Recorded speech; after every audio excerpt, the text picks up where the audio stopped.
కాశీక్షేత్రం నివాసశ్చ జాహ్నవీచరణోదకం గురుర్విశ్వేశ్వరः సాక్షాత్ తారకం బ్రహ్మనిశ్చయः గురుసేవా గయా ప్రోక్తా దేహస్యాదక్షయో వటః తత్పాదం విష్ణుపాదం స్యాత్ తత్ర దత్తమనస్తతం గురుమూర్తిం స్మరేన్నిత్యం గురోర్నామ సదా జపేత్ గురోరాజ్ఞాం ప్రకుర్వీత గురోరన్యన్న భావయేత్ గురువక్త్రే స్థితం బ్రహ్మ ప్రాప్యతే తత్ప్రసాదతః గురోర్ధ్యానం సదా కుర్యాత్ పురుషం స్వైరిణీ యథా స్వాశ్రామంచ స్వజాతించ స్వకీర్తిం పుష్టివర్ధనం ఏతత్ సర్వం పరిత్యజ్య గురుమేవాసమాశ్రయేత్ అనన్యాశ్చింతయంతో యే సులభం పరమం సుఖం తస్మాత్ సర్వప్రయత్నేన గురోరారాధనం కురు.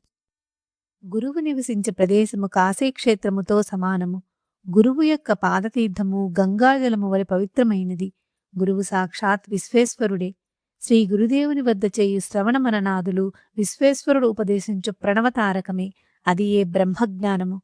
గురు శుశ్రూష గయాతీర్థ సేవతో సమానము. గురుమూర్తి యొక్క దేహము గయాక్షేత్రం నందరి అక్షయ వటవృక్షముతో సమానము. గురువు యొక్క పాదములు గయాక్షేత్రం నందరి విష్ణుపాదములతో సమానము.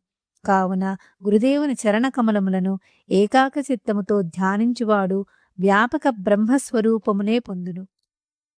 కావున పార్వతి, శ్రీ గురువును నిత్యము స్మరింపుము. గురునామమును సదా జపింపుము. గురువు ఆజ్ఞను పాలింపుము. గురువుని అనన్యభావముతో సేవింపుము. గురుదేవుని ముఖమునందు బ్రహ్మజ్ఞానమున్నది. గురుదేవుని అనుగ్రహ ప్రసాదముచే బ్రహ్మజ్ఞానము తప్పక లభించును. గురుమూర్తిని సదా ధ్యానించవలెను. సద్గురువుని ఆశ్రయించు సమయమున తన జాతిని తన ఆశ్రమమును లెక్కించరాదు. గురువుని అనన్య భావ దీక్షతో సేవించువారలకు సులభముగు పరమసుఖము లభించును. అనగా జ్ఞానప్రాప్తిని పొంది దాని ద్వారా శాశ్వతమైన బ్రహ్మానంద సుఖము లభ్యమగును.